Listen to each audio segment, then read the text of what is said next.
Dora! Come on, Dora! All right! Dora! Dora!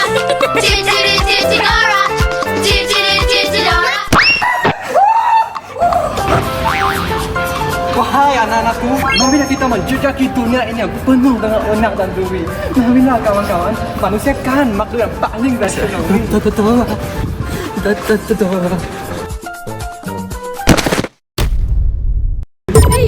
Dia boleh, jangan dengar dia. Orang macam dia semua bodoh.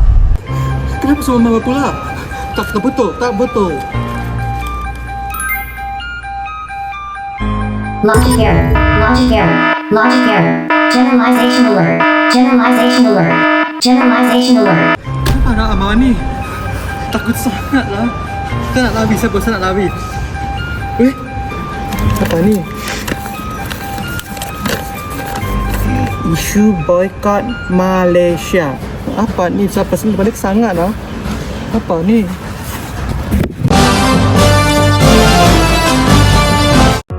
Assalamualaikum dan salam sejahtera. Anda bersama kami dalam laporan khas.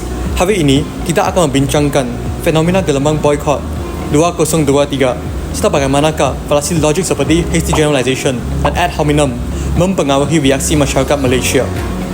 Pada Oktober 2023, satu gelombang boycott yang secara besar-besaran telah tular di Malaysia susulan konflik geopolitik di Timur Tengah. Masyarakat tidak lagi menjadi pemerhati pasif. Sentimen solidariti diterjemahkan kepada tindakan ekonomi melalui pemboikotan produk multinasional. Fenomena ini memperlihatkan kebangkitan aktivisme digital yang sangat agresif. Dalam tempoh yang singkat, kempen boikot berkembang melangkaui hak asasi pengguna dan telah menjadi manifestasi penilaian moral terhadap individu dan entiti yang dikaitkan, sama ada secara langsung ataupun tidak langsung, dengan konflik tersebut. Gelombang #aktivism di platform seperti TikTok dan X telah membawa konflik geopolitik yang kompleks terus ke ruang kehidupan rakyat Malaysia dalam masa kurang 24 jam. Video penjelasan dan infografik boykot meraih jutaan tontonan membuktikan bahawa kepantasan digital mampu mendahului pertimbangan rasional. Namun, disebabkan solidariti tersebut, algoritma media sosial itu diperkuatkan melalui emosi kolektif dan mewujudkan ruang gema. Dalam ruang ini, pandangan alternatif sukar diketengahkan, manakala sentimen dominan diperkukuh tanpa penapisan fakta secara menyeluruh. Keadaan ini mencetuskan pertemuan nilai antara hak asasi, etika perniagaan dan realiti ekonomi tempatan.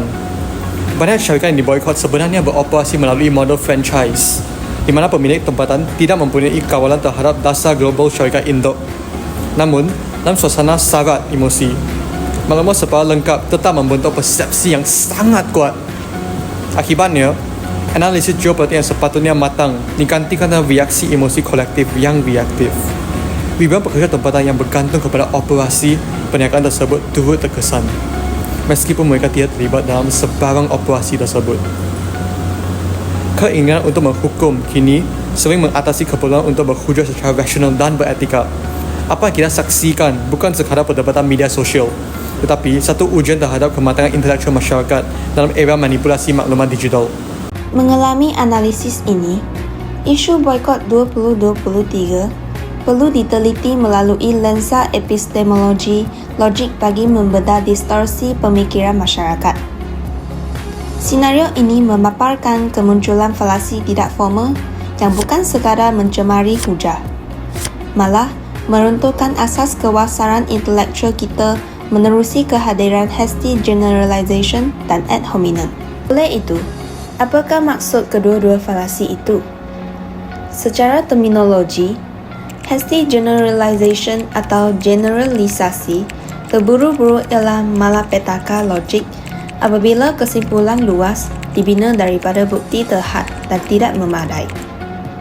Manakala, ad hominem ialah serangan agresif terhadap peribadi individu, bukannya menilai atau menjawab isi hujah secara objektif. Dalam gelombang boikot pasca Oktober 2023, hasty generalization jelas terlihat apabila konflik geopolitik global dijadikan asas menghukum keseluruhan operasi perniagaan tempatan. McDonald's Malaysia menjadi sasaran walaupun hanya beroperasi sebagai franchise tempatan tanpa penglibatan politik. Dalam arus emosi kolektif, garis antara syarikat global dan entiti tempatan menjadi kabur. Ironinya, generalisasi pukul rata berlaku dan implikasinya bukan kepada kuasa geopolitik, tetapi kepada ribuan pekerja domestik yang bergantung kepada premis tersebut sebagai sumber rezeki. Falasi ad hominem muncul apabila perdebatan ekonomi bertukar menjadi serangan peribadi terhadap individu. Misalnya, dalam seruan boikot terhadap aplikasi Grab, tangkapan layar Instastories yang dikongsikan oleh isteri pengasasnya tersebar di media sosial lalu mencetuskan kemarahan dan mendorong boikot pengguna.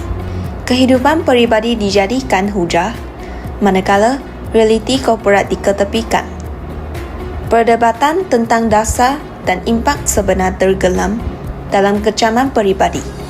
Fenomena ini menzahirkan satu paradoks dalam masyarakat Malaysia. Solidariti yang kuat tidak semestinya disertai disiplin intelektual yang setara. Niat mungkin murni, tetapi berdekatan yang dipilih sering mengobatkan ketepatan fakta dan ketelitian logik.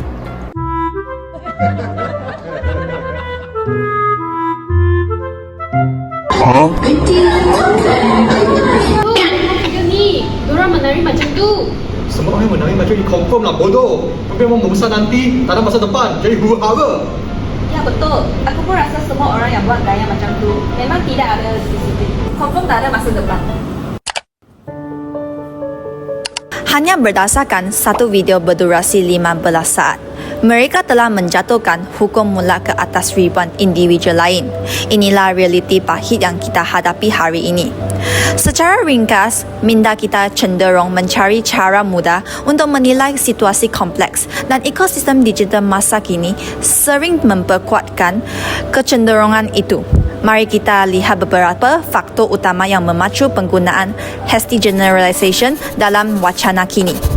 Faktor pertama ialah kecenderungan membuat kesimpulan umum berdasarkan bukti terhad dan representasi terpilih. Dalam ekosistem digital, insiden kecil atau kandungan tular sering dijadikan asas untuk menilaikan keseluruhan isu tanpa mengambil kira konteks yang lebih luas. Dalam kontroversi kempen iklan The Jacket oleh Zara, walaupun syarikat menyatakan konsep tersebut dirancang sebelum konflik tercetus, ramai segera membuat generalisasi bahawa visual tersebut merupakan sindiran sengaja terhadap tragedi di Gaza. Lompatan logik ini mengabaikan garis masa pengeluaran dan kerumitan operasi pemasaran global. Sebaliknya, memilih naratif yang lebih emosi. Tambahan pula, penyebaran maklumat secara terpecah-pecah di mana hanya sebahagian fakta diketengahkan, membentuk naratif separa benar yang kelihatan meyakinkan. Keadaan ini menggugurkan prasangka sedia ada dan menggehatkan penilaian yang lebih menyeluruh. Faktor kedua ialah kewujudan ruang gema digital yang diperkuat oleh algoritma media sosial. Kandungan yang selari dengan kepercayaan pengguna akan diulang dan diperkukuh, manakala pandangan alternatif semakin sukar menembusi persepsi yang telah terbentuk. Proses ini bukan sahaja menapis maklumat, malah mempengaruhi cara masyarakat mentafsir bukti dan membentuk kesimpulan. Dalam gelombang boikot 2023, syarikat seperti Apple dan Samsung turut menerima penilaian terburu-buru berdasarkan insiden terasing. Kegagalan mempertimbangkan skala dan konteks korporat mencerminkan kemerosotan literasi kritikal digital. Fenomena ini menyebabkan polarisasi pemikiran. Walaupun masyarakat mempunyai akses luas kepada maklumat global, mereka sebenarnya terperangkap dalam ruang gema yang menggehatkan perspektif. Akibatnya, pemikiran kritikal semakin fakta dan pertimbangan rasional semakin terhakis dalam wacana digital. Tuan-tuan dan puan-puan, love India. Kau nak mengejar lelaki idaman anda, jangan nak takut. Beranilah saja. Hah? Kau ni homoseksual ke? Kenapa kau nak bagi nasihat pasal cari lelaki kalau kau pun tak ada pengenalan tersebut? Yalah, serius. bagi nasihat cinta. Kita nak belajar hidup, bukan dengan kau cerita pasal diri kau.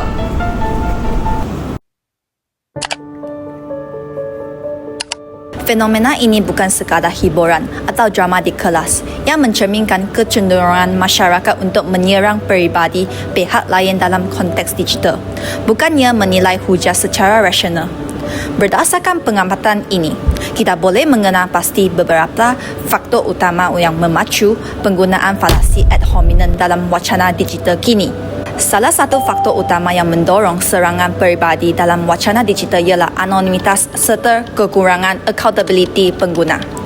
Ekosistem media sosial membolehkan individu mengkritik atau menyerang pihak lain tanpa perlu mempertanggungjawabkan hujah mereka. Dalam keadaan ini, perbahasan tidak lagi berfokus pada isi kandungan atau idea, sebaliknya beralih kepada serangan terhadap identiti, status sosial atau ciri peribadi seseorang. Akibatnya, wacana digital berubah daripada medan pertukaran idea kepada medan penumbuhan karakter. Penilaian intelektual digantikan dengan penilaian berdasarkan atribut peribadi dan peralihan daripada bebat rasional kepada serangan personal berlaku dengan pantas serta hampir tanpa sekatan. Dalam konteks boikot pasca Oktober 2023, fenomena ini jelas apabila individu diserang hanya kerana dikaitkan secara tidak langsung dengan syarikat tertentu. Komentar terhadap pengurus atau pengasas walaupun tidak relevan dengan dasar corporate dijadikan alasan untuk menolak keseluruhan peranan dan sumbangan mereka.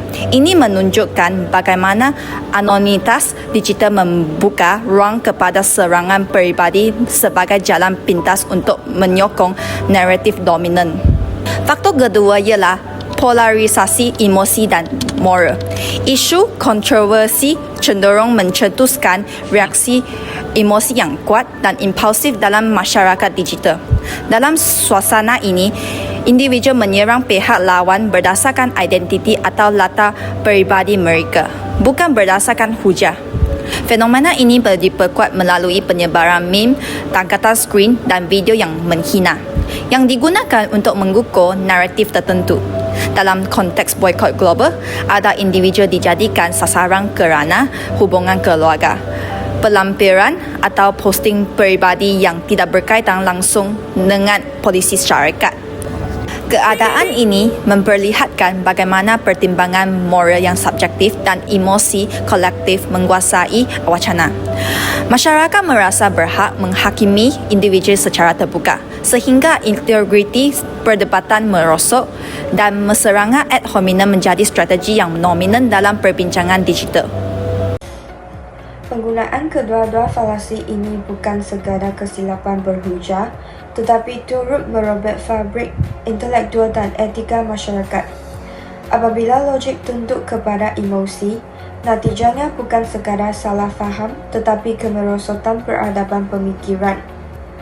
Apabila hasty generalization semakin berleluasa, masyarakat mudah terperangkap dalam fenomena informational cascades di mana masyarakat cenderung membentuk kesimpulan abstrak berasaskan maklumat cetek atau pengalaman peribadi yang terhad.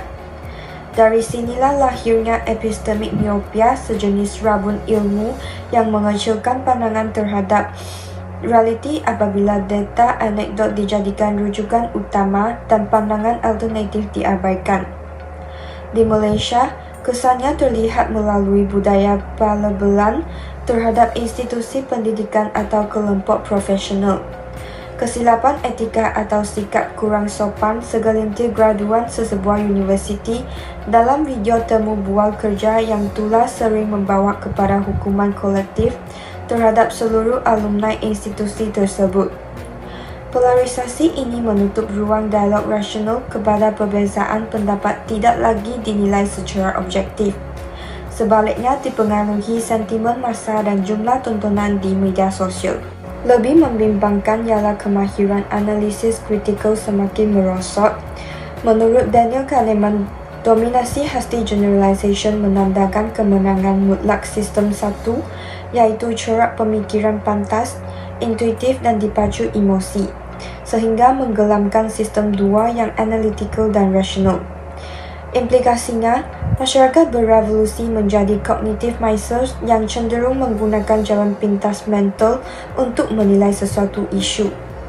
Contohnya dalam kontroversi dus coffee, hanya kerana visual logo memaparkan figura lelaki berjangkut dikaitkan secara melulu dengan dewa Yunani, segelintir masyarakat pantas membuat generalisasi bahawa jenama itu membawa agenda paganisme. Tanpa mengaktifkan sistem dua untuk meneliti fakta, naratif negatif terus tular sehingga memaksa sebuah entiti perniagaan mempertahankan diri daripada tuduhan tidak berasas. Dalam jangka panjang, keputusan masyarakat semakin dipacu emosi dan bukannya fakta empirikal. Jika hasty generalization merosakkan cara kita berfikir, ad hominem pula meracuni etika wacana. Impak falasi ini jauh lebih berbahaya kerana ia menyasarkan mara manusia bagi menutup kebenaran intelektual.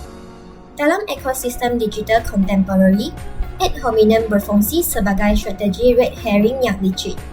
Falasa ini sengaja direka untuk mengalirkan tumpuan khalayak daripada isu sebenar kepada serangan peribadi terhadap individu yang membentangkan hujah. Apabila fakta dikemukakan, pihak yang kekurangan hujah menyerang identiti, ciri peribadi atau latar belakang penyampai untuk melemahkan kredibilitinya. Fenomena ini jelas dalam serangan terhadap pengurus jenama tempatan dan selebriti yang terlibat dalam kempen boikot. Misalnya, apabila pakar pemasaran atau influencers membentangkan analisis ekonomi boikot melalui TikTok atau blog. Warganet sering mengabaikan data dan sebaliknya menyerang penampilan, gaya hidup atau latar belakang peribadi mereka. Kehidupan peribadi yang tidak relevan dijadikan asas untuk menilai hujah yang dikemukakan. Akibatnya, hujah rasional atau saintifik tenggelam dalam penghinaan peribadi dan fakta tidak lagi dinilai secara objektif.